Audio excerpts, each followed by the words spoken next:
I'm Patricia Barlow-Irick, and I train wild horses and I teach people how to train wild horses at Mustang Camp here in northern New Mexico. We've trained more than 600 Mustangs and burros for adoption. In 2021, I took on a student and found her a fresh Mustang with the intent of documenting our process. Maria is a statistician in Portland, Oregon. Her special needs rescue dog, June, introduced her to positive reinforcement-based training, and she decided to learn to use these same methods with horses. The Jicarilla Ranger District had 3 recently captured horses in the Forest Service holding facility. The gray mare, they said, sweats if you even look at her. The others were calmer. I want the wild one, I said. We brought her home to meet the other animals at Mustang Camp. If you're just joining this story, we recommend starting at the beginning of our Belle Parker playlist. Click here to go there now. Well, finally we arrived at the last task 26. And let's start on session number 126. What happened? So 126, we wanted to do 26.1, eat alfalfa in the back of the trailer. But Belle Parker had actually never been in the pen where the trailer's backed up to. And so the first thing we wanted to do was just see if she would eat comfortably in that pen. So I really expected her to be afraid of the trailer. Yeah. I totally expected that. Just having hauled her out here, how panicked she was about being in a trailer. Yeah. And when we had done, walking around the yard, it definitely seemed like getting near trailers was a more nervous thing for her. Mm-hmm. And when she didn't want to go to that end of the plaza, I thought it probably was related to all those trailers sitting there. Yeah. But what happened? I went over and she and I marched through the plaza and went straight into the trailer pen. And in the middle of the trailer pen was a bucket of alfalfa. And she munched that all really happily. And then we didn't want to put too much pressure on her, so we actually just put regular hay in the back of the trailer. And once she was done with the alfalfa, I was kind of standing in there and I told her, hey, look, there's some hay over here. You might want to eat this too. And she was willing to go up and have some bites of hay out of the back of the trailer, but I had to be there. And I kind of had to, I picked a bite up, and when she stepped forward, I fed it to her. So, it was a little, So in I other was words, holding her hand a little bit. She wasn't willing to just go up there and eat out of it, but she also wasn't going, hell no, I'm not going near that thing. Yeah, it was very much like, well, if you're over here, maybe I'll come over and see. And a couple of times she started eating the hay in the back of the trailer. I think I was trying to muck pens at that time, so I kind of tried to sneak out and leave her alone. Mm-hmm. And she would maybe take a couple of bites and then look up, notice I was gone, and kind of walk back into either the plaza or the trailer pen. So I'm getting the feeling that we don't check off eat hay from behind trailer. She ate some, but I would not say it was... Yeah, she was really not comfortable. No. So but it was way less uncomfortable than we expected. Yeah. So 130, what happened in session 130? Session 130, we put alfalfa in the back of the trailer. I led her back into the space, and then she watched me put the alfalfa into the back of the trailer. Again, she would not approach that alfalfa into the back of the trailer alone. If I stood there and kind of said, hey, look, there's alfalfa here, this is for you, she would come up. And I think at the end of that session, she was eating the alfalfa without me there. And kind of another funny thing was Wingnut and Denali were outside of the trailer, sticking their head over through, any kind of crack that they could, trying to get in. So, Boomer, no. I don't know if that made her more comfortable or less comfortable. Mm-hmm. Boomer. But, she had lots of sounds kind of hitting the trailer, and we know Wingnut likes to bang things as if he wants them. Yeah, but it didn't chase her away. Instead, it seemed like it was more of a competition thing. I better eat this or they're going to get it. Yeah. So yeah, she definitely. Boomer. And you know, one thing I did note in this one is He she wants- left he just wants before to it was help. all gone, but it was almost all gone. But you know, it was she had left more than if you just put a bucket out in a very comfortable spot. Yeah. So you think I can check off eat hay from behind trailer? I do. Okay. Session 133. What happened? 133 is where we were working on 26.2, which was stepping up on the low block. I moved the block into the tree pen, which is one of her more comfortable spaces for training. And it actually wasn't because I wanted her in the more comfortable space, it was just convenience based on other animals. She was a little confused getting her feet up on the block. And when she was not successful, I saw a tiny bit of that old kind of angry frustration. Nothing of the realm that we used to see, but a little bit of that kind of ears back and a little bit of a wider mouth. A little frustration brought out a little aggression. Yep. By the end of the session, she got up, she got both feet on the block 6 times, on and off. You know, one thing that was really nice is I've trained a few animals on this task, and the other animals I trained seemed to get really high energy about it. And she, even though she got a little angry, she had a really calm energy doing it. It was nice to work with. You can check off this step up and back off of Yep. noisy surface. Yep. Okay, 136. 136 was the high block, and this block is probably about a foot off the ground, and Do you have this kibble? was now back in the trailer pen. This was a really quick session. It was only about maybe 10 minutes. Right when we started the session, a huge kind of windstorm, rain thing was blowing in. There's sand in our eyes. I think we walked her over to the high block, and she, you know, really wasn't very sure about it. Did we have the low block back in there? We had the low block back in there, and we ended the session by doing the low block 4 times, and then we just stopped it. It seemed like It was counterproductive in that environment. Okay, what happened in session 139? we got to do 138. Oh, 138. So 138 was high block. Mhm. It was in the trailer pen location. I did the the low block 2 times, and she did it really nicely.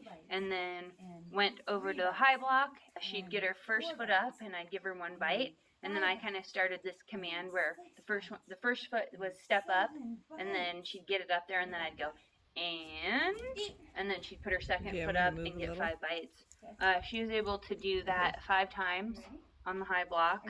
It was really good. And then kind of another interesting piece of this was we had a new trainer who I think she'd interacted with twice at that point, and you know, she was so successful on the high block. I said, hey, do you want to see if she'll do this for you? And the other trainer was able to get her to do it twice, and we ended the session. So that was cool. It surprised me that she was very willing to work with somebody else. Yeah, That was nice. it was really cool. Just as something that was really helpful for completing this task, in this we buried the high block about 1 inch or 2 into the ground, so it wasn't rolling anymore. And that was kind of an intense part before, when you'd get that pawing action. Yeah. The block would roll onto the animal, or if they didn't step on I was it right. looking at the block this morning, and I noticed that all the edges of it are rounded now because they have such a tendency to put their feet on the edges. Yeah. You know, they want to go for the edge. It's- And now, I was like, I wonder how long till it's going to be totally a round block Yeah, instead for of a sure. square block. Yeah, that's funny. It is weird how kind of uncoordinated it feels like they are in terms of balance in Mhm. something of alfalfa that in there. nature. Like, there are so many times where they put their foot up and they want to step up, and it's in the most awkward, Yeah. terrible place. Yeah. And you're just like, please put it balanced. Yeah, I So- noticed that with McKinley yesterday.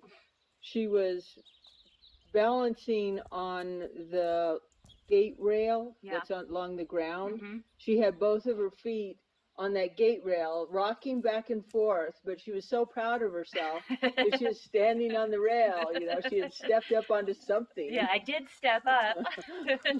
Wasn't the trailer, but hey. Yeah, it's a little nerve wracking watching them make those choices when you're trying to do the step up. Yeah. Okay, so then what happened in 139? 139 was 26.4. We wanted both of her front feet on the trailer. We did the high block 3 times in the trailer pen, and then went over to the trailer, and she pretty much immediately transferred that idea of step up onto the trailer. She was a bit timid, especially when that first foot stepped on, and the trailer kind of makes a little bit of a front back movement. But she did 5 times in a row. She did great. She was very willing. She wanted to do it more. I think we ended the session. Yeah, we looked at her, and her belly was wider than the opening. Yeah. And it was like, we don't really want her going in there. No. So she's comfortably gotten front feet on, but we were not going to put the pregnant belly into, squeeze it in onto the trailer all the way. Yeah. See if But you can stretch at up the there end, and get some hay out of we that. had and one hand it to more. her without her. We had one more thing that we could do. Yep. Go ahead And and this hand her then some this and is then one of back her the out. elements on here is walk in and back out of ground trailer. Yep. So that's the final thing. Tell me about that. Session 140 was 26.3 lead into ground trailer. The ground trailer is kind of outside of the pen area, one of the places that we've walked Belle Parker some. You hung, so I had a hay bag on, and then you hung a hay bag, or not a hay bag, like an alfalfa training bag, about It's about a third of the way in. yeah. So enough where if I got to it, Belle Parker would be all the way inside of the It was ground about trailer. 8 feet inside the door. And so, you know, walking out to the trailer, she was a little nervous. She was coming with me, but definitely a little nervous. You had gotten up there once before and then turned around and walked away. Yeah. And she had looked like she was in vigilance when she was there. And then when she came back up, when you brought her back up, she looked at the trailer and then looked at you and looked at me and went, okay, I'll try this. Yeah, for sure. It definitely felt like It was all tentative. I'm not super sure what you were planning here, and I'm glad there's alfalfa. Yeah. And so kind of once you saw that, you actually went into the ground trailer, and I led her up to the front, stopped her, gave her a bite, and then you went in and then came out? Yeah, I purposely had you face up into the trailer so she could watch me. And then I left from right in front of her. I walked in, grabbed some hay, and walked back out. Yep, and fed her. And what happened? Everything changed. She was kind of like, oh, this is the place for me to eat more food. Yeah. And I think you maybe gave her, 3 bites of walking in and out, and then you kind of left the area, and then I stepped her in, and instead of feeding her out of the hay bag I was wearing, I grabbed hay or alfalfa out of the bag that was hanging. Right. And I just went into the trailer. Oh yeah, you went deeper. I was the trailer deep in the trailer filming. And one thing that we did was, as she stepped forward, we kept doing a back, like a 5-count back up, just so that was pretty clear that that's how she was exiting the trailer. And by the end of the session, she was all the way in, and we were past the hay bag, and she was happily going in and out. I think I had to kind of say, okay, this is over, we're not going in again. Yeah, she wanted to just keep doing it. Yeah. And you tried to stop more than one time. Yeah, I said, I think we QC'd this one, and she said, nah, we didn't. She was like, no, we need to go in there again. She said, it's shady, there's alfalfa, I get 5 bites, I'm good. The cutest thing she did, though, was her criteria when we came should be to the where she threshold of gets the ground totally in the trailer, shadow. which is level with the ground. So I was still hind using feet the should be in the step up shadow, command. There was a little rubber mat right there. Yeah. So it did look slightly different. And she made this big exaggerated step up, like she was stepping up onto the big block. And then You know, got both feet there. With both feet. It Mhm. wasn't just an exaggerated thing with one. It No. was like step up and step up. Yeah, and then once Onto both the of the rubber front mat. feet were stepped up, she just walked in Yeah. normally, but it was a pretty cute behavior. It's going to be interesting to see when we actually do load her.